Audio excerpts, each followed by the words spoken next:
fiesta de San Miguel 2017 de Temisa, tenemos la conferencia titulada El Centro de Salud de Tirajana 1976-1980, referencia e inspiración de la reforma sanitaria en Canarias. El conferenciante, lo tengo a mi derecha, es el doctor José Joaquín Osana Juan, médico especialista en medicina preventiva y salud pública, así como en medicina familiar y comunitaria. Luego, al terminar, cuando lo considere el doctor, pues tenemos también unos temas para el coloquio. Podría ser avance, retroceso y retos para la defensa y mejora de la sanidad pública hoy en Gran Canaria. Si me permite, voy a hacer un pequeño esbozo del doctor José Joaquín Osana.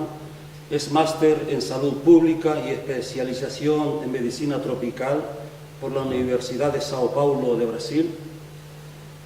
Cursó curso internacional de especialización en planificación de sistemas de salud realizado en la Escuela Nacional de Salud Pública, Fiocruz, de Brasil también. Es máster en Economía de la Salud y Gestión Sanitaria por la Universidad de Las Palmas de Gran Canaria, y también por esta universidad es doctor en salud con la tesis La Conferencia de Salud de Canarias, instrumento de planificación y estratégica y participativa para la gobernanza democrática de los sistemas sanitarios. Bueno, con respecto a su experiencia del doctor Joaquín Osana en Tirajana, él nos va a hablar, y también de lo que es la salud pública y social, entre otras cosas. Bien, sí. Aquí hemos tenido un pequeño problema con eso, pues, bueno, pues tendrá que alguna vez pues manipular un poco, pero bueno, sí. Le dejo, y muchas gracias, Miguel, por aceptar la invitación de la Asociación de Vecinos. Sí, muchas gracias, Miguel. Yo la verdad es que puedo estar así, ¿no? Por lo pronto puedo estar de pie. Bueno, la verdad es que sí, que queremos aprovechar algunas imágenes para ilustrar, ¿no?, una parte de la historia. Primero me voy a presentar. Miguel me ha hecho una pequeña presentación, pero quiero decir por qué estoy aquí. Estoy aquí porque Miguel me invitó, pero me invitó además porque Temisas para mí ha tenido en mi vida una significación muy importante. Las cosas que vamos a decir ahora y el recorrido que yo he tenido en mi vida profesional y también personal tienen algo que ver con Temisas, ¿no? Cuando yo tenía pues 17 años, 18, estaba Antonio Serpa aquí y nos reuníamos gente, y conocí a Miguel. Y entonces yo no conocía mi tierra mucho, y la verdad es que estar aquí con esa movida que tenía Antonio por aquí, pues a mí me conmocionó un poco, ¿vale? Yo terminé, no sabía lo que iba a estudiar, y estudié medicina. Y cuando estaba estudiando volví por aquí. Y bueno, me fui a estudiar a Granada, y en Granada tuve experiencias interesantes. Estuve en el Congo 3 meses y 4, estuve en Estados Unidos también, y me decidí a hacer salud pública y medicina tropical, ¿vale? Y me fui a Brasil, estuve allí especializándome, y me iba a trabajar allí 5 años. Por allí, por Paraguay, por Perú. Tenía un contrato en Perú. Después de conocer todo aquello, yo quería trabajar en un país pobre, aunque fuera, pero donde me dejaran trabajar. No necesitaba muchos medios. Trabajar y tener la experiencia de vivir 5 años en un país de esto. El caso es que vine a terminar el servicio militar, las milicias aquí, a Gran Canaria, y cuando terminé me fui a Tirajana porque había una sustitución del médico que estaba allí en Tirajana. El médico se iba a marchar a Alemania a especializarse y se quedaba la plaza libre. Claro, yo en ese mes que estuve allí, resulta que empiezo a conocer aquí mi tierra, me voy a Risco Blanco, Agua Latente, Yacata, y yo vi cómo estábamos aquí. Estoy hablando del año 75, 76. Y claro, me iba a ir a trabajar para allá, tenía el contrato. Un amigo lo convencí para que se fuera a Perú, y me dijo: José Joaquín, ya estoy aquí ya, esto está estupendo y tal. ¿Y qué hice, chacho? Yo vi esto aquí año 76, un movimiento muy fuerte, ¿no?, en la transición de España, aquí en Canarias, gente que se estaba moviendo, coño, ¿cómo te vas a ir y tal? Pues nada, pensamos que podíamos hacer ese centro de salud que yo quería hacer en esos países, lo podíamos hacer aquí en Tirajana. Y entonces pues nos reunimos un grupo de gente, aquí está Miguel, levanta la mano Miguel, Miguel era auxiliar de saneamiento, aquí está también Carmenza de Santa Lucía, y nos fuimos 10 personas donde había un médico que acumulaba su plaza de enfermero, de médico, tenía su consulta particular, ahí el médico que iba se inflaba a ganar dinero también porque había la consulta privada y tal, y entonces vinimos 10 personas a ocupar aquella casa. El Ayuntamiento de Santa Lucía nos prestó la casa, nos pagaba 140.000 pesetas al año, el de San Bartolomé 1 millón de pesetas, entonces con eso nos compartíamos el salario, y en esa época revolucionaria, 2 médicos, Luis Bello, y yo era el titular, y le digo, Luis, toma la mitad de las cartillas para ti, la mitad de las recetas para ti, ni contrato ni nada. Allí se puso a trabajar con su mujer, y yo en el otro lado, y 10 personas, claro, la gente asombrada, ¿no? ¿Y esto qué es? Nosotros éramos buena gente, éramos gente preparada, y valorábamos a toda la gente, 15 personas por el Entunte, aquí también veíamos 15 personas, 1 hora, media hora, la gente que iba a buscar las recetas iba por detrás, las bajas y tal, nosotros nos ocupábamos de eso, por la mañana trabajando como médico, íbamos a hacer el domicilio, y yo trabajando y preparando al equipo por la tarde, y así empezamos a trabajar. Entonces hacíamos de todo, hacíamos la asistencia sanitaria muy buena, y además hacíamos programas de prevención, de promoción, que ya veremos después un poquito cómo es eso. El caso es que esa experiencia fue el primer centro de salud de España. La primera publicación la hice yo, la primera que se hablaron de centros de salud. Esas 3 palabras juntas no se utilizaban en España en el año 76, 77, 78, y tuvimos una época buena, pero no terminábamos de conseguir la estabilidad necesaria, y en un momento determinado nos planteamos, ¿qué hacemos? Nos vamos para casa. El ministerio, no había ministerio, la sanidad por un lado, la seguridad social por el otro, la beneficencia por el otro. ¿Qué hacemos? ¿Nos vamos o seguimos con esto? Y entonces, ¿qué decidimos, Miguel? ¿Qué decimos, Carmenza? Pues nos vamos a dar la batalla. Y entonces, ¿qué hicimos con los vecinos? Empezamos a montar una coordinadora, trabajamos en cada uno de los barrios, teníamos como 30 barrios. El área de influencia eran como 30 kilómetros de un diámetro, desde Fataga, toda la zona de Yacata, toda la zona de la cuenca de la Caldera, Agualatente, Risco Blanco, teníamos Taidía, Rociana, Taidía, Santa Lucía, La Sorrueda, todo eso era nuestra área de influencia, ¿no? Una población de 4.000 habitantes, ¿no? Y nuestra idea era demostrar que esa idea del centro de salud era posible aquí, y que no podíamos perderla. Entonces, claro, como no venían las respuestas, el ministerio no respondía y tal, pues empezamos a movilizarnos en toda la isla, en toda la Tirajana, y luego en toda la isla y en las islas. En Tenerife fuimos a la universidad y tal, se bloquearon las carreteras, había festivales, fuimos cuando vino el ministro tal. El caso es que se consiguió que viniera gente importante, y nosotros pues conseguimos la acreditación como centro piloto, y nos empezaron a apoyar con becas y tal. Duramos 4 años, y fue una experiencia que nos ayudó luego. 10 años más tarde vino el gobierno del Partido Socialista, que con la ley del 86, en el año 84 mejor dicho, creó los centros de salud. Ya nosotros no pudimos aguantar, no pudimos, digamos, sostener, digamos, aquella experiencia, porque los apoyos no venían. Y bueno, pues en el año, cuando ya llegaron los centros de salud de verdad, pues empezamos nosotros a enseñar aquí, pero también en España, en la península. Nos llamaban de la península, fuimos a Barcelona, Sevilla, Valencia, para poner en marcha la reforma de la atención primaria, la reforma sanitaria en España, en los centros de salud. Y aquí nosotros también empezamos a impulsar, y yo fui el responsable de poner en marcha los centros de salud aquí en Canarias, ¿no? Entonces, digamos que esa es la experiencia que queremos contar, ¿vale? Un poco. Contarlo porque pensamos que tenemos cosas que aprender, hay cosas que queremos que ustedes valoren después, qué cosas perdimos, ¿no? Con aquella experiencia, porque la crisis de la atención primaria fue mundial, es decir, nosotros fuimos como, era revolucionario lo que estábamos haciendo, era la revolución, ¿no? Pero no solo aquí, eso se estaba haciendo en otros países del mundo, en Sudáfrica, en Brasil. Yo aprendí a hacer eso en Brasil, en el interior, que los americanos tenían una integración de esos centros de salud para proteger a los trabajadores que trabajaban en sus minas y en la extracción del caucho, ¿no? Y entonces protegían, digamos, a la población que trabajaba y a sus familiares con esta manera de organizarse. Y eso la OMS, la Organización Mundial de la Salud, dijo, esta es la mejor atención primaria que hay y vamos a legitimarla con una declaración. Eso fue en el 77, en el 78. Nosotros nos adelantamos incluso a la OMS. Pero era tan revolucionaria que durante el tiempo perdió mucha fuerza porque la participación popular era fundamental, la atención primaria era fundamental y había muchos intereses.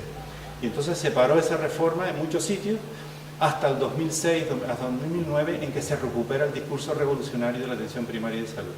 Nosotros empezamos de una manera y estamos ahora como estamos. Entonces eso es una cosa que a mí nos gustaría reflexionar, ¿vale? Entonces voy a hacer ahora, vamos a poner, para ambientar un poco cómo fueron aquellos momentos. Aquí hay, este soy yo, aunque no lo parezca, en la iglesia de Tunte, porque allí nos reuníamos, allí teníamos las asambleas, ¿no? Y cuando nos estábamos movilizando. La situación que se está planteando en este momento. Ángel Pérez es el periodista.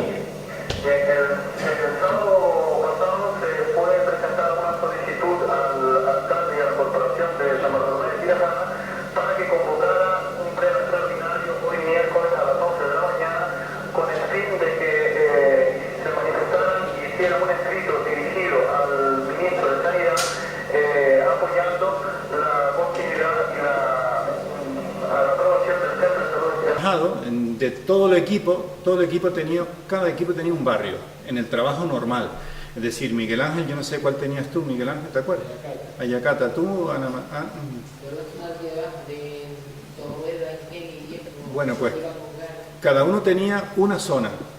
Yo quiero apuntar una cosa ya antes de seguir, no sé qué la cabeza mía no quiere mucho, agradecerle a José y a todos los miembros que estuvieron con nosotros en el centro de salud, la verdad que nos prepararan para este nuevo sistema de salud, porque yo sí, yo soy majorero, pero somos canarios y yo quería venir a mi tierra a desarrollar lo poquito que puedo aportar a mi tierra, y gracias a José nos enseñó, nos recicló, nos preparó en este nuestro nuevo sistema de salud, y ese es el fruto que hubo en el centro de salud de Tirajana, que después los políticos de hoy lo han cambiado de otra forma a otra cosa, pero la verdad fue enriquecedor el sacrificio que esta gente hizo para coger todo ese grupo de personas y de equipo. Yo te lo quiero agradecer, José, a ti y a todos los componentes del grupo, Luis, Araceli, Ángeles, todos, Carmenza, todos ellos, la verdad.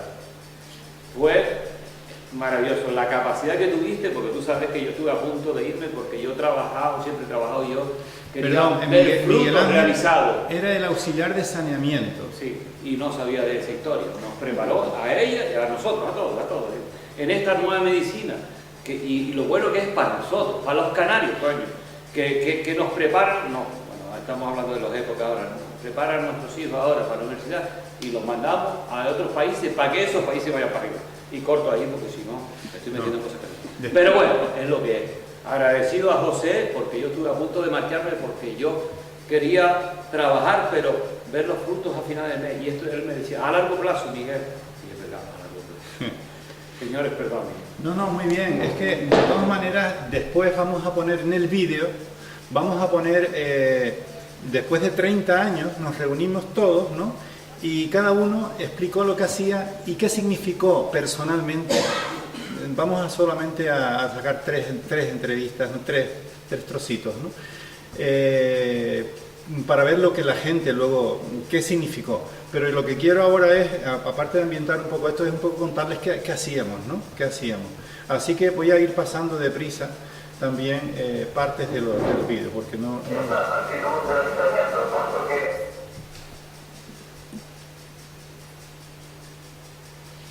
Esa primera parte es ese ambiente, ¿no? Entrevistas, tal, reuniones, en fin. Esta es el área de influencia de las tirajanas, ¿vale? La idea nuestra era extendernos abajo y empezamos a trabajar en el segundo año también en la zona de la costa, en la zona de las cuarterías, Juan Grande, Aldea Blanca, Matorral, Castillo del Romeral, ¿vale? Y ya conseguimos más tarde, la posibilidad de trabajar también, porque sumamos 2 médicos más en Froilán, que muchos de ustedes lo conocen, Froilán Díaz, que fue alcalde de Aruca. Froilán fue uno de los que, y en Braulia, que ya ampliamos el equipo y trabajamos en la costa, sobre todo en el tema de salud escolar. Fue un trabajo muy bonito con la parcería, en fin, en salud escolar, donde los maestros realizaban cuestionarios, ¿no? Bueno, aquí por ejemplo, este es alguno de los datos que los tengo en originales, ¿no?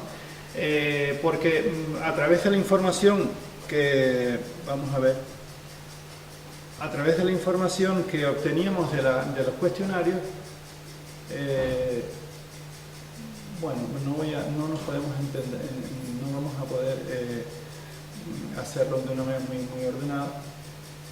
Pero bueno, aquí estamos teniendo todas las profesiones de la gente. El peso al nacer, por ejemplo, el peso al nacer de los niños, comparando la zona de costa y la zona alta, ¿no? Un bajo peso al nacer está un niño muy pobre. Las causas de muerte, las actividades que realizábamos, ¿no?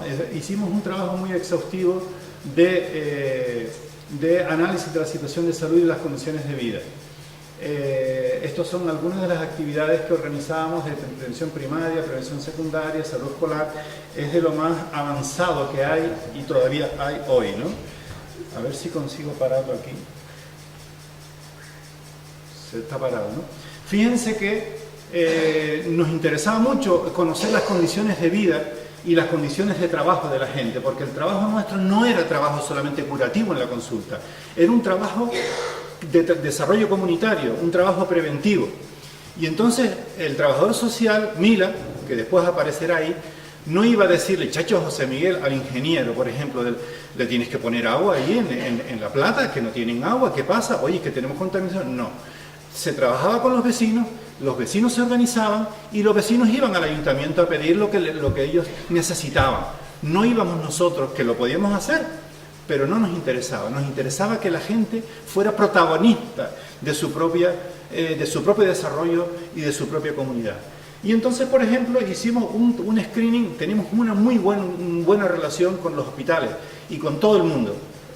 Tanto es así que nuestro auxiliar de laboratorio no era ningún auxiliar, era un tipo muy sobredotado para algunas cosas, y lo mandamos a Tenerife, a un hospital de Tenerife, a la escondida. El tipo estuvo 3 meses a la escondida y aprendió a hacer 3 cosas de laboratorio.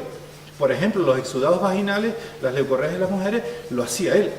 El tema de la tuberculosis lo hacía él. El análisis de sangre lo hacía él. Nos daba igual. El tipo sabía y nosotros para adelante. La enfermera necesitaba formación. A Venezuela. 6 meses se fue a Venezuela. Nadie se enteró, nosotros la cubríamos.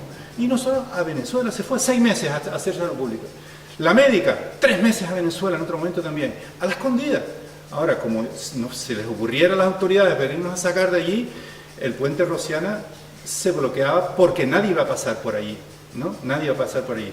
Nosotros nos compartíamos el salario, mi sueldo era la mitad para el otro médico y la mitad para mí. Teníamos un fondo común y le pagábamos a una mujer que nos hacía de comer y tal, y nos reuníamos todos los días en la casa de Tunte, y allí pues comíamos. Y trabajábamos por la tarde y trabajábamos por la mañana. Nadie pagaba nada. Cuando íbamos a hacer los domicilios incluso, pues nos decía la gente, doctor José, mire, que a mí me pagan. Y esto es un derecho que usted tiene, porque además es así, ¿eh? Los médicos se hacían ricos aquí. En un año ya estaban comprando su coche, el apartamento del segundo año, el carajo. Pero es que realmente eso no era legal del todo. Y yo le decía, ¿usted sabe cuánto cobro yo? 140.000 pesetas. No, pues se guardaba. Nos repartíamos el salario y teníamos un fondo común. Pues fíjense ustedes aquí cómo es la cosa. Aquí, ¿qué descubríamos aquí, por ejemplo? Pues descubríamos nada menos que, a ver si consigo yo.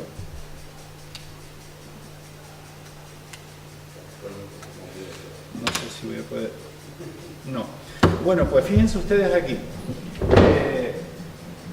El último parásito, la Hymenopsis lana, que esto fue el estudio que hicimos en la zona, sobre todo de las cuarterías.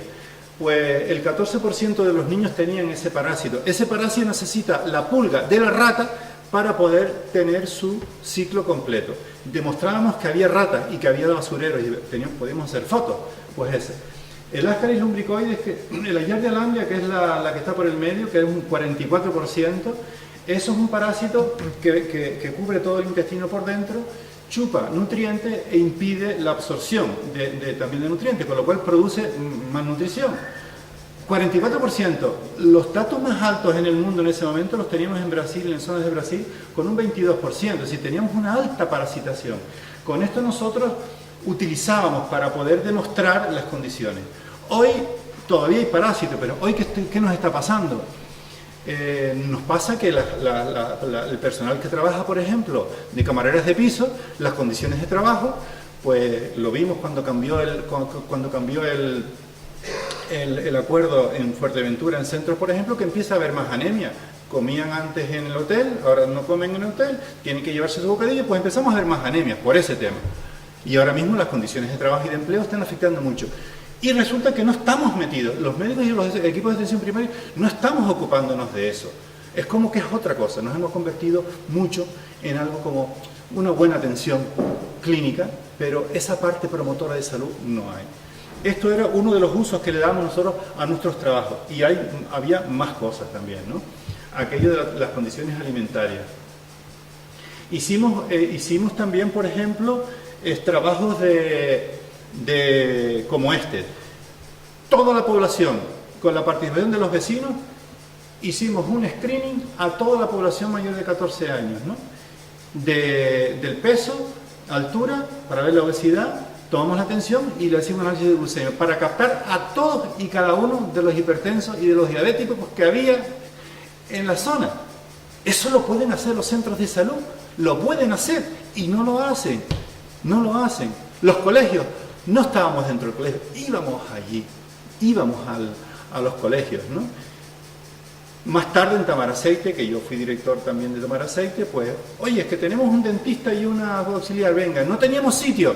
Hablamos con el Colegio Valencia, ¡pah! Y allí montamos la consulta del dentista de salud escolar, del dentista para los escolares. Fue una experiencia maravillosa que funciona en países escandinavos y tal, eso duró un tiempo. Pero la imaginación y la capacidad, luego se paró, todo ese programa se paró también, ¿no? Es decir, hemos ido para atrás en algunas de estas cosas, ¿no? Aquí, por ejemplo, tenemos esto fue el programa de hipertensión, ¿no? Citados y los que asistían, ¿no? O sea, ahí recuperamos a todo el mundo. Bueno, estas son las comparaciones que habíamos antes de los parásitos, ¿no? Las experiencias comparando con otros países. Bueno, pues esto, por ejemplo, fue lo que captamos. ¿Qué captamos? Pues en San Bartolomé, en la zona de Tunte, el 6% de los hombres eran hipertensos, ¿no? El 6% de la población. El 81% de las personas que captamos eran mujeres, y en Santa Lucía era el 78%, es decir, una mucha mayor proporción de mujeres hipertensas. Entonces, claro, nos preguntamos qué podemos hacer aquí con ellos. ¿Cómo se le llamaba lo que montó Araceli Carmenza para el tema de las mujeres, la hipertensión?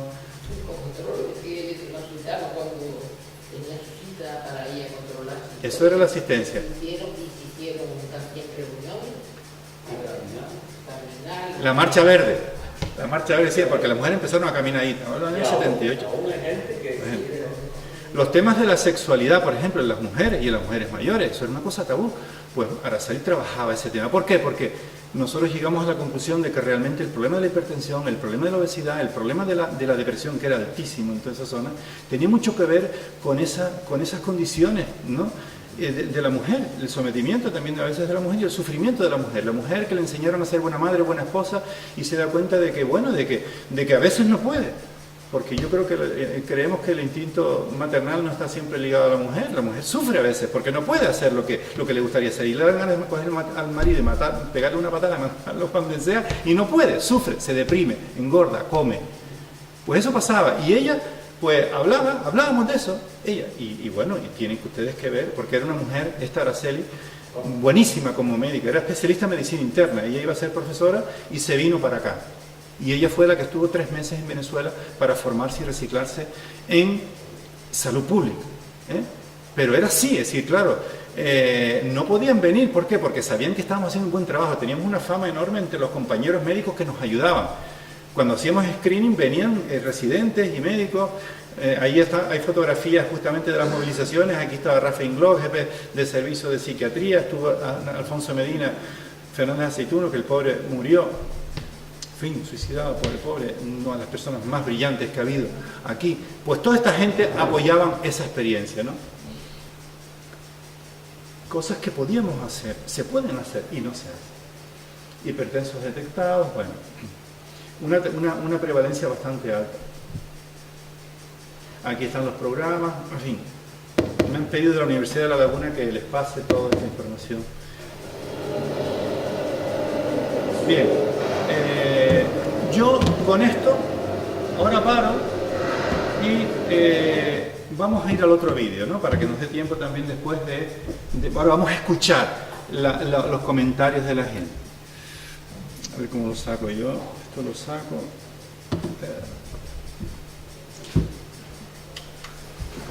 Sí.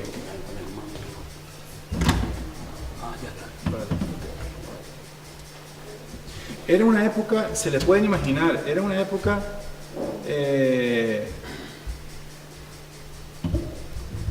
muy ilusionante. Ya. Era una época muy ilusionante, la movilización, la gente, la calle. Éramos gente muy joven, yo terminé la carrera con 23 años, pues ahí tenía yo 26, 27 años, ¿no? Pero éramos todos así, era una fuerza, claro, nosotros aparecíamos con cholas abajo en sanidad, sabíamos mucho, porque además nos habíamos formado fuera, habíamos conocido todo eso. Pues claro, estos tipos, el colegio médico, claro, nos respetaban porque además éramos buenos, la gente nos quería, teníamos fama porque estábamos haciendo las cosas muy bien. Y aquí en Tirajana, pues ¿qué pasó? El del alcalde de Santa Lucía, muy bien, el de San Bartolomé, muy bien, nos apoyaba con dinero, pero claro, cuando empieza a ver que le estamos montando follón, porque resulta que los vecinos iban allí a montarles el pollo para que le pusieran agua, cuando estaban viendo los rallies del Corte Inglés gastándose el dinero y tal, pues claro.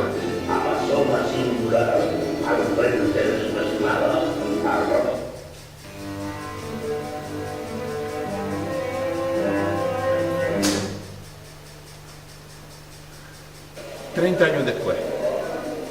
Entonces, aprovechando un congreso que había en España de la Sociedad Española de Salud Pública, pues entonces nos invitaron a que plantáramos la experiencia. 30 años después de nuestra experiencia, ¿no? Cuando ya la atención primaria estábamos viendo que había problemas, bueno, ya lo veíamos antes, ¿no? Entonces, vecina, esta fue la alcaldesa, era la alcaldesa en ese momento, Miguel Ángel, amigo, era la gente que Araceli, esta es la médica. Ese es el programa para nosotros el programa de salud escolar era lo más revolucionario que teníamos, ¿no? Era lo más, porque nos relacionamos con los padres, los maestros, los aparceros, la vivienda. Dentro del marco de esta cuarta bienal se ha entendido pertinente hacer un homenaje. Esto lo utilizaban los carteles, en todas partes pegamos los carteles. Hicimos festivales ahí de música para nada. Dijimos, es que no nos queremos marchar, vamos a dar la batalla. Y la dimos y la ganamos. Lo que pasa es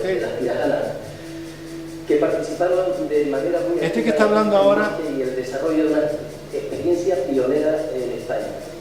Esta experiencia rápidamente se vio seguida de otras. Yo he conocido algunas, creo que hasta 8 en muy poco tiempo se desarrollaron y que tiene algunas características muy interesantes. Primero, es una experiencia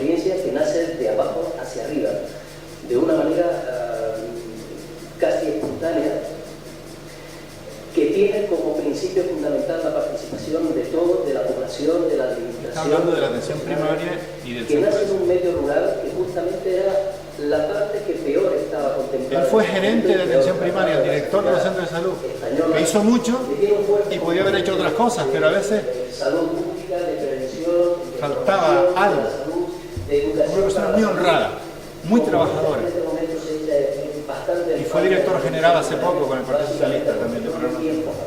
Yo fui director general también de salud pública casi 2 años en el año 80. Menor que la que existe en este momento. 80 no, Y desde luego, 84, un 84. ritmo muy inferior. Pero no duré mucho, duré 1 año y medio. Porque Porque pedía que no puestos en aquella época. A la iniciación de la experiencia. La atención primaria de salud es el nivel de atención a la salud más eficiente. Es indiscutible. Más cercano a la población.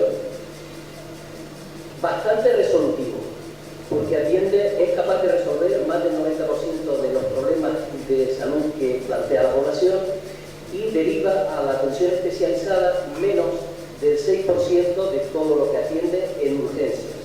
El nuevo modelo de atención primaria debería tener en su evolución esencialmente 2 fases. Una primera fase de implantación, que yo creo que se ha llevado bastante bien, de implantación respecto a construcción de infraestructuras, dotación de personal, desarrollo metodológico. Yo creo que se ha llevado... Esto va a servir para el coloquio después. Está diciendo lo que había y lo que él cree que hay en ese momento. Un consultorio local, etcétera, por lo menos en Canarias. Y después tendría que ser la fase de la atención primaria, del perfeccionamiento de la atención primaria.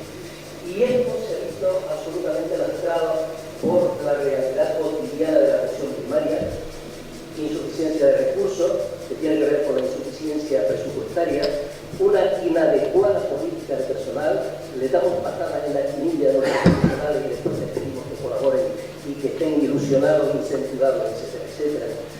Hay listas de espera en la atención primaria que son absolutamente imprescindibles. Año 2006.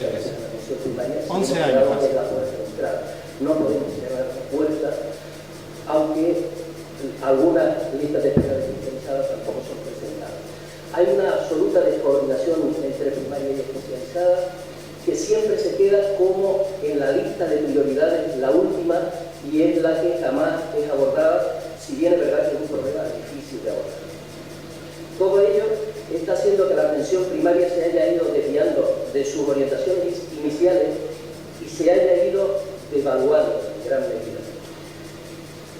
Tras conocerla más de cerca a través de las intervenciones de algunos de sus protagonistas, comprobaremos que la atención primaria actual tiene que volver a mirarse en algunos espejos, entre ellos en la experiencia del centro de salud de Las Tirajanas, para volver a recobrar el espíritu que tanto permitió avanzar a la atención primaria en su momento. Para hacernos conocer mejor la experiencia del centro de salud de Las Tirajanas están con nosotros José Joaquín O'Sallaghan, que es especialista en medicina familiar y comunitaria y salud pública y es el presidente actual del LAIAP. Está algunas personas que formaron parte de ese centro de salud, como Silvia Camino, Miguel Ángel de Santa Ana Fernández, Mila del Toro Cazorla, Sergio de Armas Santana, Luis Bello Luján, Paco Guimerá, Miguel Guerra García de Celis, Araceli de Armas Santana.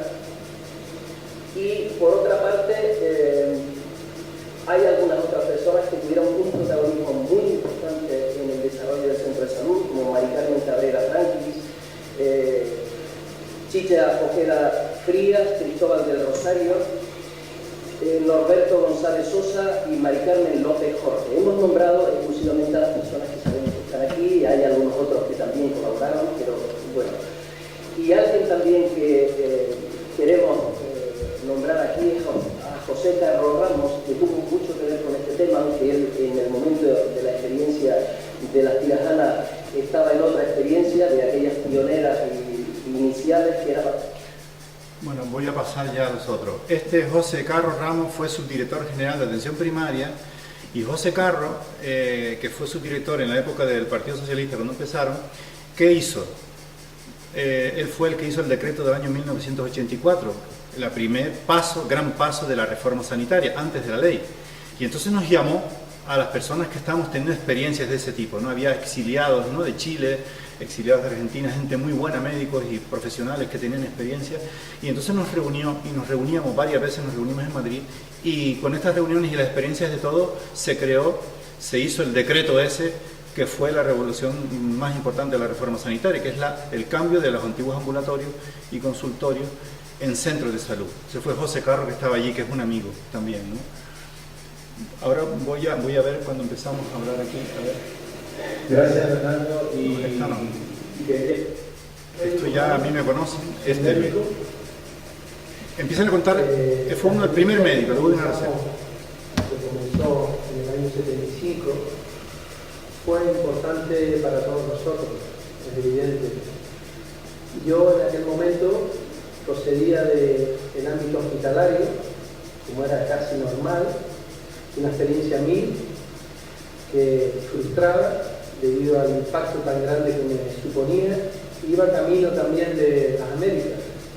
En conversaciones aquí con el compañero empezamos, digamos, a extrañar lo que podía ser lo que hoy se llama centro de salud. En aquel momento fue el centro de salud de Tirajana.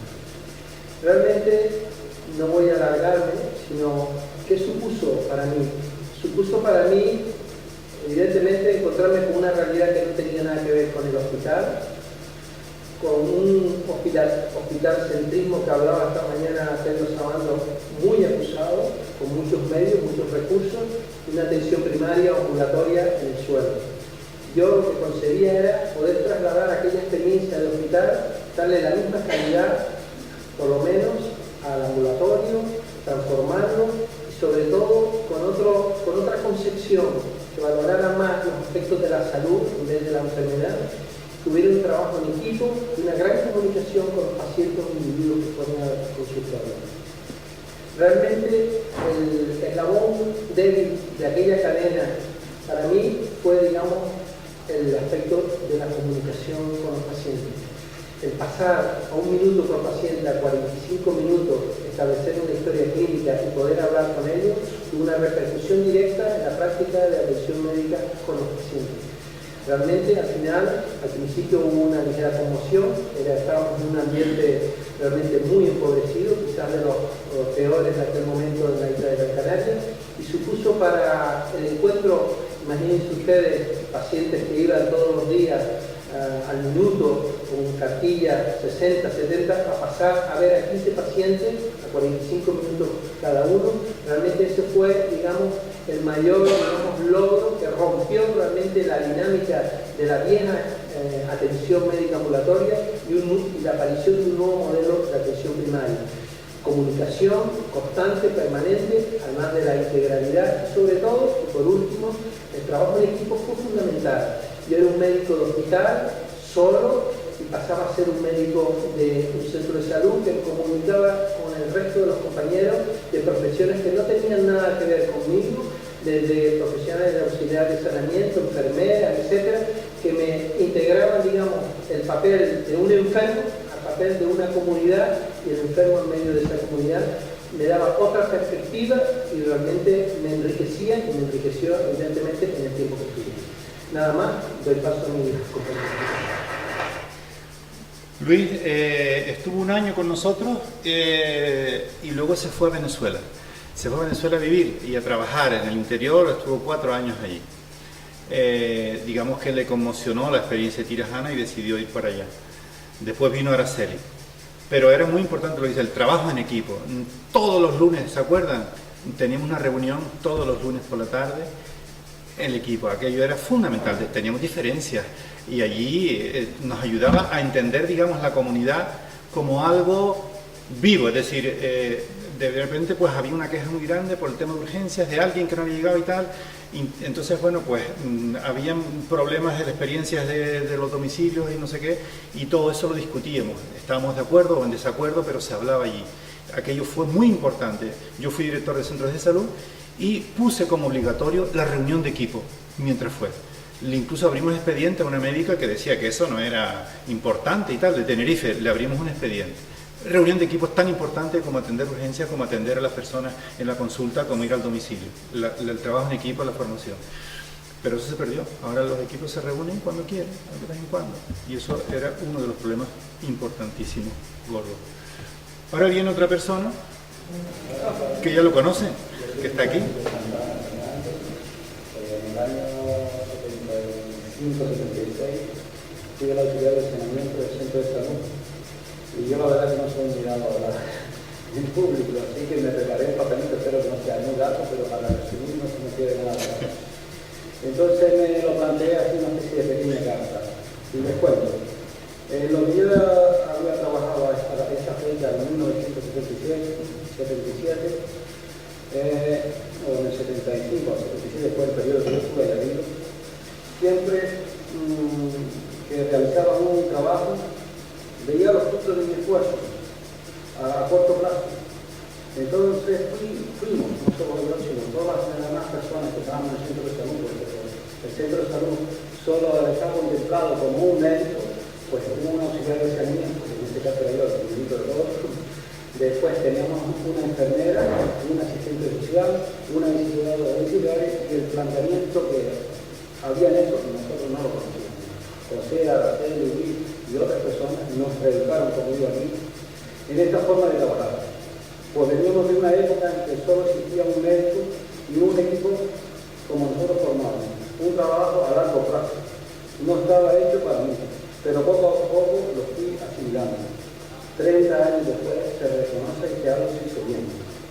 Comencé por coger muestras de agua, periódicamente de las nacientes, los depósitos de agua de consumo humano, de la zona cumbrera de San Bartolomé y Santa Lucía y Villanueva.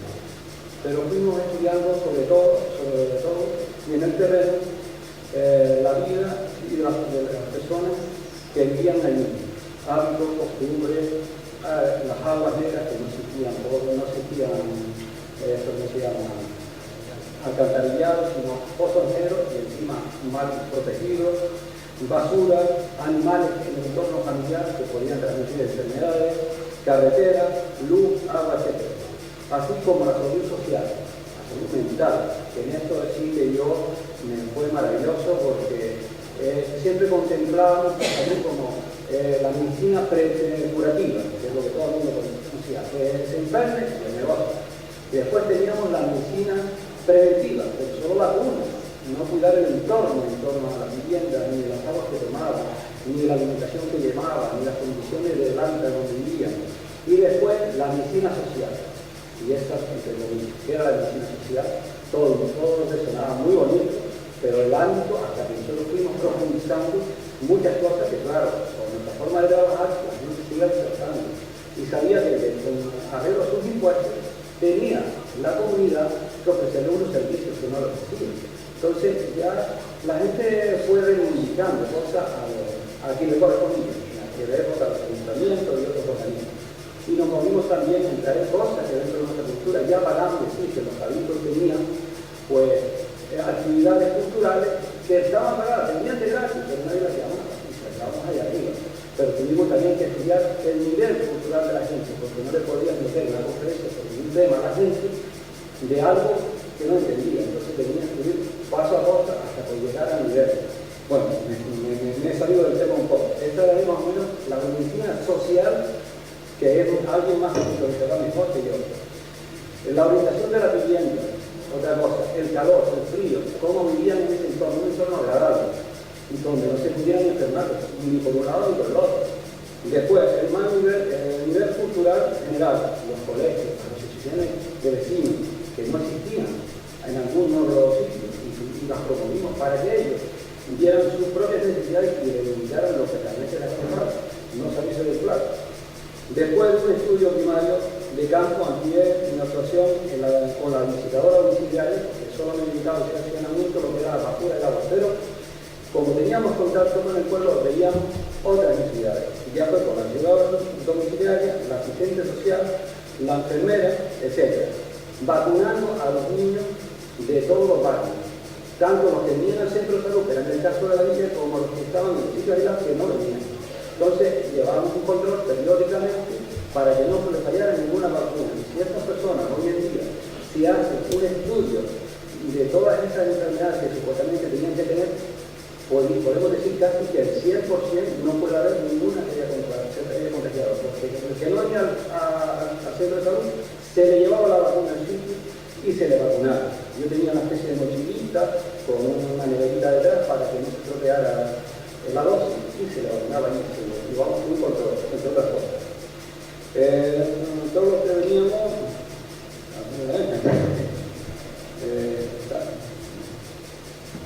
no sé, me perdí un poco. También tratamos de instalar botiquines en los barrios, una especie de pequeño centro de salud, pero pequeño, para que así los médicos pudieran ir una vez a la semana a ese barrio, a Pescado de Araña, a Yacata, a Gusto Blanco, para poder atender a estas personas que, según la gente del pueblo de aquella época, eran de segunda clase. Los del caso somos nosotros somos los bruditos, los tamburos, por así decirlo. Entonces, no lo veían con muy buenos ojos que el médico se dedicara nada más que a lo que era el caso, no. Éramos un ámbito de toda la zona completa, tanto de San Bartolomé como se producía. Y entonces, una época después, pusimos anuncios que estábamos buscando casos donde hacer presente. Y nos hubo una oferta muy interesante, pero muy incómoda. En Pescado de Araña nos pusieron, tenemos una casita, pero no tenemos baño, pero sí es con, o sea, una munerita para venir a hacer necesidades. O sea, ese es el aspecto. Sí. Bueno, vamos a terminar ya porque estoy alargando y voy al final. Bueno, lo que para mí fue la experiencia una experiencia positiva, haber tenido la suerte de conocer y trabajar con estas personas por la salud de mi pueblo y en un ambiente de igualdad y sacrificio. Pues allí se nos empezó con un sueldo de médicos y 2 ayudas municipales de 5.000 pesetas de aquella época, donde todo iba a un fondo común y así íbamos sobreviviendo y cubriendo gastos. Y ya está. Le quiero agradecer a todas las personas la ayuda que nos prestaron. Y perdón.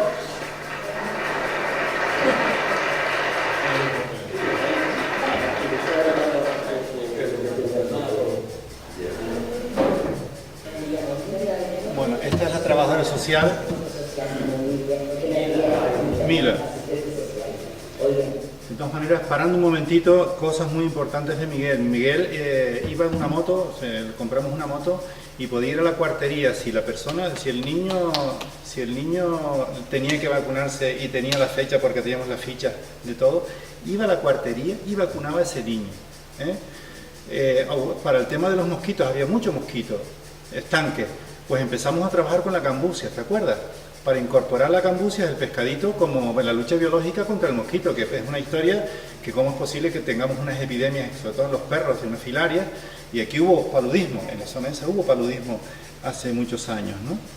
El tema de las granjas de cochinos y el control de las moscas y los vertederos, ¿te acuerdas?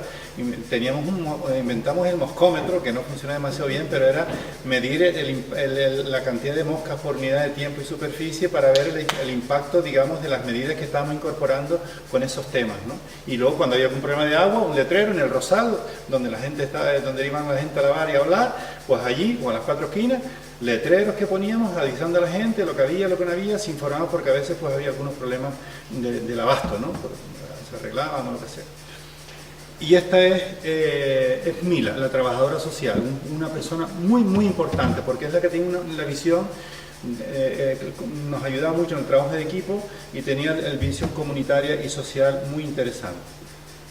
Con esto ya terminamos la exposición. Miguel ha explicado de una manera muy clara lo concreto de toda la actividad, toda la parte que hacíamos nosotros. Yo como asistente social pues tenía la labor a nivel interno, a nivel de equipo, pues tratar, como decía José, de llevar la libreta de las reuniones, lo que planteaba José. Entonces trabajamos, y ahora como les cuente, y yo preparando un poco, reflexionando, porque 30 años no son nada, pero son mucho también, podríamos seguir hablando hoy, 30 años después, de la misma terminología que hoy estamos hablando, de la educación de la salud o la educación del diseño, que nosotros todo el mundo hablamos, para el desarrollo, pues en la misma, nosotros sin utilizar esa terminología, porque todavía con aprender la definición de Ransom ya teníamos bastante sobre el tema de la salud, trabajábamos de manera transversal, ya se ha explicado, éramos un equipo multidisciplinar, con el objetivo de tener cada uno de su campo de actuación una visión integral de lo moderno. Y esto parece que queda así como muy bonito, muy bien escrito, pero era real, lo llevábamos con las manos, no tan claro, no ordenado a lo mejor como lo podríamos ordenar hoy, porque un enfermo que tenía una problemática específica de salud, pero también tenía una problemática de salud social, que es lo que planteaba Miguel Ángel. Entonces, pues se hacía trabajo de intervención con los compañeros médicos, atendían la parte curativa, por decirlo de alguna manera, y el resto de los compañeros trabajábamos más en la intervención social. Eso en el interno llevábamos, se debatía, no era fácil, también éramos muy jóvenes, no teníamos mucha experiencia para trabajar en equipo, pero fue muy rica, porque al final llegábamos a conclusiones que vertíamos cuando salíamos a trabajar a la calle, que era el trabajo externo, y eso se traducía pues, en los tres elementos típicos que conocemos todos los que estamos aquí, sobre la información a la gente, sobre charlas que explicaban Miguel Ángel, las charlas que se le daban, luego pasaba la sensibilización, donde creo que analizando, mirando 30 años atrás, bueno, cumplíamos, si no tan claro a nivel teórico, pero sí en la práctica, fue desarrollar una serie de aspectos, de valores individuales, decía Miguel, la gente del campo, la gente de los barrios, pero también valores sociales, como la gente se responsabilizaba para no nos olvidemos del marco histórico de lo que estamos hablando 76, 80, recién iniciada la democracia, entonces eso es muy importante, ¿no? Todavía no iniciada el interno, si hablamos de los ayuntamientos democráticos hasta la carrera del 79. ¿Por qué cuento esto? Porque evidentemente cuando la población estaba sensibilizada, sobre todo los barrios, como decía Miguel, estaban en una carencia básica, no tener agua, no tener luz, carreteras cortadas, no se podía comunicar, paso primero evidentemente ir a los documentos, primero escrito, reunión con el político de turno, no se hacía nada, movilización. ¿Y qué significaba en aquella época movilización? Juntarnos en el tren y montar la búsqueda, pero al final se conseguía que el barrio tuviera agua, tuviera luz, o que los barrios se pudieran hacer las carreteras para su comunicación. Ese proceso de sensibilización y por tanto de participación llevó que cuando ya el centro de salud, como explicaba José al principio, estaba ya implícito que nadie éramos los locos, vamos a dejarlo así suave, evidentemente de locos, porque no podían pero bueno, ya no podíamos decir porque ya han dicho los compañeros que vivíamos 10 personas gracias a nuestros padres, evidentemente, y a las visitas que nos traían los pacientes que atendía el compañero médico. Pero todo ese proceso ayudó a que la gente se movilizara y en el año 78 el primer ministro de nuestro país, casualmente, o se despistó, no sabía que aquí había un sector de salud, vino de vacaciones al sur, a donde estamos hoy, vino de vacaciones, y las vacaciones no fueron unas vacaciones de trabajo, porque la población de las Girajanas, hablamos de dos municipios, Santa Lucía y San Bartolomé, la parte alta, se movilizó y nos encerramos en una iglesia. Y eso hizo que el primer ministro, recibiera, y aunque leyendo los artículos, se comprometiera a reconocer el centro de salud de Tajana como experiencia piloto. De hecho, luego, cuando se empezó a crear la red de centros de salud, pues ya tenemos la maleta viajera para Tenerife, para Andalucía, ahí contamos a nuestros compañeros cómo se hacía el trabajo. En definitiva, yo personalmente, y lo hemos hablado hoy cuando nos hemos encontrado, no quiero terminar con un toque de pesimismo, pero sí que creo que puede resultar un poco pelante, pero es la realidad. 30 años atrás, sin tener muy claro tantas herramientas, tantos conceptos, tanta normativa europea, tanto, dimos un salto a 30 años adelante, lo que decía Silvia antes. Entonces, yo personalmente me siento más privilegiada y sumo lo que decía Silvia, eso creó mi sello de identidad como persona,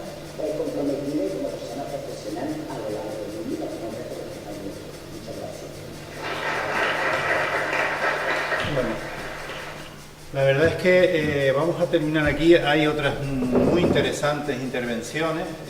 Hay una maestra, hay el coordinador de toda la campaña de movilización que tuvimos en el 78. Y gracias a eso tuvimos los reconocimientos y vinieron más apoyos también del ministerio.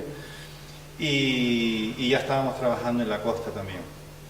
Bueno, pues ahí fue. Podemos hablar de más cosas, pero yo prefiero casi a la hora que es, pues entrar, tener algún intercambio si ustedes quieren, ¿no? Algún coloquio, ¿no? Por un lado, pues bueno, han visto más o menos cómo fue aquella experiencia, cómo se estaba planteando en aquel momento de la transición democrática en España y en Canarias.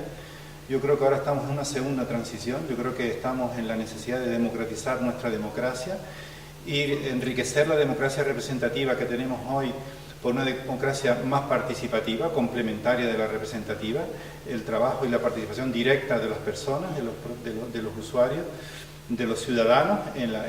Estamos avanzando en presupuestos participativos por un lado, y nosotros yo creo que en este momento estamos necesitando que se pongan en marcha y se activen esos espacios de participación que son los consejos de salud y de dirección en la isla, porque tienen muchas competencias, es como un consejo de administración el Servicio Canario de Salud en la isla, y ni siquiera los ayuntamientos que tienen competencias las ejercen. Esto es un llamamiento que queremos hacer también a los ayuntamientos. Los ayuntamientos tienen que exigir que eso se convoquen, porque el anteproyecto del presupuesto de la isla, del Servicio Canario de Salud, lo tiene que aprobar ese órgano, y también el plan de salud y los conciertos. Hay muchas, pero los ayuntamientos, desde el momento que le quitaron la beneficencia y los cabildos le quitaron también el tener que pagar los hospitales, es como que se desentienden, y a la administración tampoco le interesa mucha bulla y mucho lío. Entonces yo creo que tenemos que avanzar en esa segunda transición para conservar lo que tenemos y mejorar lo que tenemos, porque podemos perderlo. Las compañías aseguradoras están entrando a saco, la privada lógicamente sube porque la salud pública no termina de dar abasto, y puede mejorar muchísimo, poner en dedicación exclusiva, funcionan los hospitales de tarde, en fin, muchas cosas que se pueden hacer y no se hacen. Y podemos perderlo, porque Europa no tiene el modelo nuestro, no lo tiene. Ni Alemania, ni Bélgica, ni Francia tienen el modelo nuestro, que ha sido una conquista muy importante. Uno de los mejores sistemas sanitarios del mundo es el nuestro. Evidentemente hay experiencias interesantísimas en Nueva Zelanda, en Australia, pero la nuestra es muy buena, pero estamos perdiendo, estamos retrocediendo. Y yo creo que es importante, digamos, que los ciudadanos podamos intervenir para poder frenar esta historia. Porque un gerente, aunque quiera, y yo diría más, a un consejero, aunque quiera, no va a poder. Porque es una maquinaria, 24.000 trabajadores, 7 millones de euros al día que cuesta mantener el Servicio Canario de Salud. 7 millones de euros al día nos cuesta. Y no es mucho, porque faltan unos 500 o 1.000 millones más. Bueno, pues nada más. Yo lo que sí me gustaría es un poco el debate. Si quieren algún coloquio, la idea sería quizás pues eso, o sea, ¿qué podemos aprender? La idea era esa, de lo que hemos visto, qué cosas echamos de menos y podíamos, digamos, plantearnos como retos para nuestra reforma, qué desafíos tiene ahora mismo. Pues yo creo que ustedes en AUIME y en Temisas tienen una asistencia sanitaria buena, muy buena. A lo mejor hay cosas que mejorar, sin duda, pero en fin, con esta reflexión que se ha hecho aquí, pues bueno, pues pueden preguntar cualquier cosa. Y además aquí está Carmenza, que era la visitadora domiciliaria, y Miguel Ángel, que es el auxiliar de saneamiento, miembros del equipo, que pueden también participar. Y ¿qué opina, no? Tanta concertación ahí. Quiere hacer una compra para su casa, hace una compra grande, ¿no? Para el mes, ¿no? El dinero que tiene la seguridad social, que tiene camas no ocupadas y habitaciones, y hay una lista de espera para operar a gente. Entonces el dinero se va para clínicas concertadas. Entonces es como el que compra todos los días y va a la tienda a comprar una porquerita, y cuando se da cuenta no tiene el dinero. Si no lo compra toda, la compra para que le llegue al mes, ¿no? Pues yo pienso que se está yendo mucho dinero en ese sentido, que por eso se tiene el hospital cerrado, piso de planta cerrada, y después se da el dinero a un señor o a uno, no, varios, porque hay y se llevan y el enfermo no está igual atendido en uno que en el otro sitio. Y se va mucho dinero en eso, y no sé. Tú tienes la experiencia de haber trabajado también en el hospital, ¿no? Claro. Conoces bien eso como auxiliar de enfermería. Mira, yo desde luego estoy de acuerdo contigo. Vamos a ver, lo que va a la actividad concertada en Canarias es más o menos un 9%. Es decir, que si aquí nos cuesta mantener el sistema sanitario público 7 millones de euros al día, pon tú un 9%, ¿cuánto sería eso? Pues esa parte. ¿Es mucha? Es bastante, no es mucha, pero es bastante. ¿Cuál es el problema? El problema, como tú dices, es que el hospital tiene una capacidad instalada, una capacidad potencial de multiplicar su capacidad, para lo cual, lógicamente, tendrás que contratar seguramente más gente. Con ese dinero de la concertada te puede ayudar, pero es que hemos ido retrocediendo de tener 1.500 euros por habitante y año aquí en Canarias en 2009, estamos ahora en 1.200. Es decir, en toda España ha bajado completamente. Yo creo que eso es una estrategia doble del sistema de la globalización neoliberal que tenemos, y es que la consigna es no crecer en lo público, sino favorecer, digamos, lo privado. Entonces, claro, las compañías aseguradoras están entrando a saco con el tema este, como decía antes. Y ahora mismo ya está habiendo listas de espera en las clínicas privadas concertadas porque tienen tanta gente de las compañías aseguradoras que vamos a tener grandes problemas probablemente también. Entonces, el problema es lo público, sin duda. Hay que reorganizar eso. Yo precisamente he sido el coordinador del Plan de Salud de Canarias durante 8 años, hasta que nos ha costado. Tenemos un plan de salud que es un plan estratégico de reorientación de la organización, y este gobierno no termina de ponerlo en su agenda. Y yo creo que este consejero es un consejero que sabe, yo creo que es un consejero que está, a pesar de que a lo mejor no compartimos algunas cuestiones ideológicas, yo creo que es un tipo que podría, pero tiene que contar con la gente. Y no ha puesto el plan de salud, este plan de salud que es gestión participativa, darle más poder, digamos, a los hospitales. Hay que incorporar listas de espera, también posiblemente la incompatibilidad de algunos tipos de cargos, ¿no? y poner de verdad, contar con los sindicatos y tal. Pero yo creo que, aunque se quiera, o sea, los sindicatos, los colegios profesionales, son resistencia. Y los mejores aliados son los ciudadanos, son los ayuntamientos y cabildos cuando representan de verdad a los ciudadanos. Y eso yo creo que es la solución. Es decir, la manera de defendernos ante eso es una implicación popular a través de estos órganos que tienen que mejorar, porque tienen bastante capacidad de poder, pero no están en la agenda política. La voz de los ciudadanos y de los usuarios es un espacio vacío, no hay voz. ¿Quién tiene voz?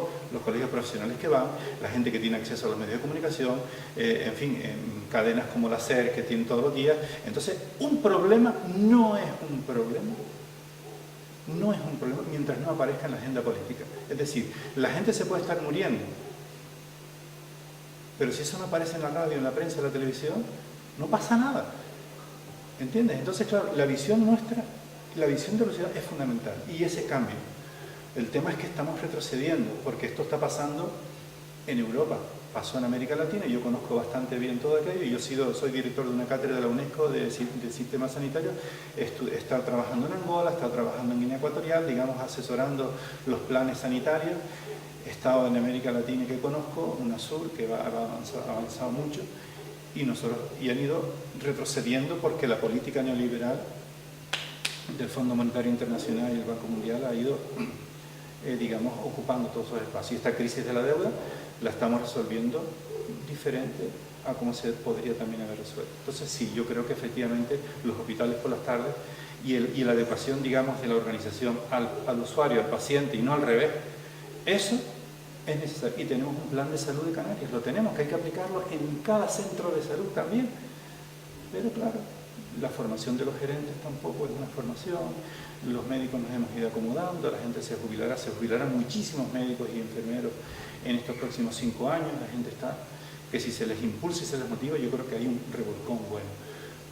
La gente es capaz, más de un 30, un 40% de los profesionales serían capaces, pero es que tampoco hay estímulo de arriba. Entonces, bueno, pues yo creo que eso es una cosa importante. No sé aquí en Agüimes cómo están ustedes, pero bueno, tradicionalmente Agüimes, el sureste, este sureste, yo creo que es de las comarcas de Canarias más avanzadas en lo social. No sé, digamos, en la salud, pues conozco un poco porque yo fui director de los centros. Yo puse en marcha el Centro de Salud de Agüimes, el Centro de Salud Vecindario. Yo le llamo centros de segunda generación, pues fueron los mejores. Agüimes, Ingenio y Vecindario. Fue la revolución. Les puedo contar incluso cómo lo hicimos para que los alcaldes, yo le dije al equipo, les dije, ustedes van a recibir aquí al equipo de atención primaria, les vas a dar un regalo, lo vas a invitar a comer, le vas a poner una guagua para que conozca toda desde el punto de vista turístico, van a ir a los invernaderos, van a ir a reuniones con los sindicatos, y luego tú lo vas a recibir en la puerta del centro de salud dándole las bienvenidas a tu pueblo. Eso fue una semana. Y además lo que hicimos aquí fue que repartimos los cupos médicos, las cartillas, por barrio. Los ayuntamientos echaron una mano, contrataron un trabajo social, y entonces los médicos y los enfermeros en equipo médico por barrio. Entonces, pues claro, el domicilio, ¿cómo lo hacían? Pues caminando. Claro, aquí se notó mucho más en vecindario. Ibas caminando por el barrio y bueno, pues tenías ahí el molino de barrio, la gente con diabetes, tenías tu guardería, tenías no sé qué, y entonces bueno, se creó, los archivos de historias clínicas los hicimos por barrio,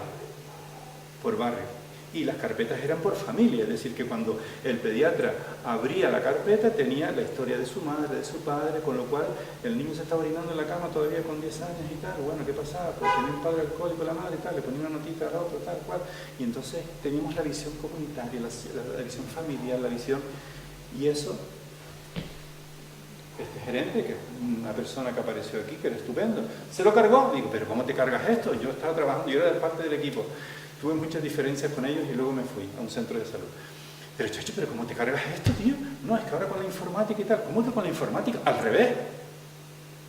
Entonces yo creo que esa filosofía, ¿no?, es algo que necesitamos, yo creo que recuperar, ¿no? A ver, algunas preguntas o algunas dudas que tengan no solamente de... Sí. Sí, yo me siento muy afectado por lo que estás diciendo porque estoy pasando por un proceso en los últimos tiempos de hospitalario y demás. Y me suenan muy bien las cosas que se hacían antiguamente. Pero esto último de que la informática en la medicina es un avance, será en algún aspecto de la organización, porque el médico o los que atienden la sanidad son por lo menos el 50%, pero eso ha sido toda la vida así. Es más, y gente antigua, yo puedo contar anécdotas de parientes y demás, de ir al médico y decirle, oiga, solo con verlo a usted me siento mejor. Sí. Y la persona llevaba una enfermedad, como bien sabe. Sería psicosomático o lo que sea, pero es la realidad. Ahora mismo la organización administrativa del proceso hospitalario, yo creo que es un retraso. Yo lo estoy sufriendo.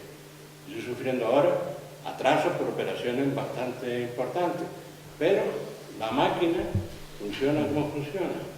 Y el derivar a centros que son muy buenos, porque han crecido por algo, han crecido tanto los hospitales que se programan los mejores de Canarias, y también los conozco, y hay que reconocer lo que es así, porque se ha derivado medios a esos hospitales, y entiendo un poquito de economía, no me salen las cuentas, de plantas cerradas, de gente que se reduce. Tengo la experiencia propia y ajena de aplaudir a los sanitarios, todo, porque he visto siempre en los hospitales públicos una tensión bastante estresante en los facultativos, gente sudando y que atendiendo de buenas maneras, porque la gente, los que vamos allí, los pacientes vamos exigiendo, y ellos no pueden más. Eso es mi experiencia en el último tiempo propia y ajena y familiar, ¿no? Sí. Y pienso que eso no es tan fácil de arreglar. Sí. Eso, yo no soy muy optimista. A menos que haya una revolución, que podamos realmente intervenir, de que haya una mayor implicación. Yo ahora mismo estoy jubilado del Servicio Canario de Salud, nos jubilan a los 65 años. Y bueno, hice mi doctorado también y tal, y soy director de una cátedra de UNESCO, que es una cosa más o menos honorífica de la universidad, y ahí pues hago cosas, ¿no? Y una de las cosas que estoy haciendo es asesorando en el Parlamento a un parlamentario, al que me lo pide, ¿entiendes? ¿Por qué? Porque conozco bastante bien y creo que ese es un nivel de trabajo muy importante. Pero falta masa crítica, necesitamos contribuir a formar masa crítica, personas como ustedes, para que poco a poco nos vayamos implicando en todo esto. Efectivamente, el tema no es un problema local de Canarias, de Gran Canaria. En Tenerife el problema quizás es peor, porque aquí, digamos, hemos apostado mucho más por la pública que en Tenerife. En Tenerife depende mucho más de la privada, y entonces la cosa es bastante peor. Pero la descapitalización de lo público es una consigna, es el aval que firmó España para que le pudieran dar dinero y no llegar al rescate, es decir, y firmó aquí, inversión productiva, ahora hay dinero para inversión, podemos construir hospitales a lo mejor, podemos construir a lo mejor centros de salud, pero no te va a dar nada de dinero para el personal. Entonces... Eso sí, si me perdonas, se pretende ser un sistema como el de los americanos, sí, Unidos, sí. Pero es que también he conocido, también los conocidos, pues, la sanidad inglesa, antes de la Thatcher se consideraba la primera del mundo. Yo he ido después de los años 80 por ahí, y vamos, ya la sanidad española en esa época, no actualmente, era muy superior a la inglesa. Pero allí fue por decisiones políticas. Efectivamente. Entonces, ¿cuál es la paradoja? ¿Qué está pasando con las guarderías públicas de los propios ayuntamientos, que no les dejan contratar personal? El ayuntamiento, o sea, tienen que ser empresas privadas, tienen que ser estructuras diferentes. Eso pasó en Brasil, yo lo conozco. ¿Y en Brasil qué hizo el ministerio? No, con el gobierno anterior del Partido de los Trabajadores. Pues lo que hicieron fue crear una fundación. No querían enfrentarse al Fondo Monetario porque tenían que pagar la deuda, estaban teniendo dinero, y entonces ¿qué hacen? Pues montan una fundación, y entonces una fundación que tiene un ente público de derecho privado, con lo cual el gasto no imputaba al gasto público, sino imputaba a la inversión. Entonces, claro, era una fundación controlada por los consejos de salud como el sistema público. Se creó una bronca con los sindicatos porque en un centro de salud había gente funcionaria y gente laboral de esa otra tal, pero la izquierda en ese sentido apoyó esa historia. Y lo mismo que hizo con los medicamentos, le compró una fábrica a un laboratorio Glaxo, compró la fábrica, y resulta que Brasil está fabricando los genéricos que necesita para sus enfermos. Una bronca con la insulina, porque claro, antes de la fábrica estaban con la insulina para todos, Brasil es un país inmenso, y las multinacionales le decían, mira, bájeme el precio, no se lo puedo bajar, le bajo dos, tal. El tipo dice, bueno, se ponen de acuerdo con Finlandia, que tenía los cristales para la insulina, compran la fábrica y dicen, Lula dice un día, vamos a fabricar la insulina. El lunes, eso fue un viernes, el lunes estaban los laboratorios diciendo, no, te vamos a bajar el precio. Están fabricando la insulina. Un país capitalista, ¿entiendes? ¿Y nosotros qué? Nosotros aquí gastando, pues de los 7 millones de euros que nos cuesta mantener la sanidad canaria al día, 1 millón de euros, 1 millón al día es lo que nos cuestan los medicamentos. Seguro que podíamos incluso ahorrar con unidosis y tal, pero es que no hay manera. Entonces, no, o sea, yo se lo digo a los consejeros, los conozco, porque mis jefes han sido el consejero y la directora del servicio, porque yo he sido un técnico de alto cargo ahí, un técnico de un servicio. Y es que aunque quieras no vas a poder, es que tú aunque quieras no puedes. Y realmente los órganos de participación, estos que son consejos de administración, no están en el programa electoral de ningún partido ahora mismo. No están. Es como que somos muy tecnócratas y es como creemos mucho en la gestión, que no es gestión. Tiene que ser una gestión estratégica participativa donde incorporemos el poder como categoría. Hay que cambiar esta historia. Y nosotros estamos atrasados. Entonces, yo desde luego creo que tenemos que meternos dentro también y apoyando fuerzas que realmente sean fuerzas que estén por una visión mucho más social, porque además es una inversión que da, eso se ha demostrado. La gente cuando trabaja, amplías el personal en el sector público, amplías los salarios, se mejora la demanda interna y el consumo, con lo cual... pero hay esta contradicción tiene que ver con en este momento la deuda, el pago de la deuda. Y eso,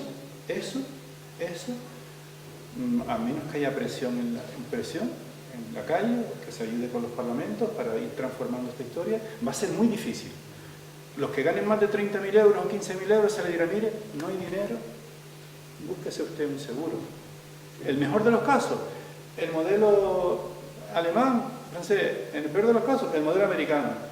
¿Qué están haciendo las empresas? Las empresas están con seguros colectivos para sus empleados, porque un empleado que tiene un dolor de espalda y tiene que estar 3 meses para que le vean y no sé qué, pues las empresas le están haciendo seguros privados. ¿Para qué? Para que no tarden 3 meses y te tarden unos pocos días en su trabajador. Eso está pasando. Te ofrecen, ya ves, seguros te ofrecen en IKEA, entonces eso es brutal.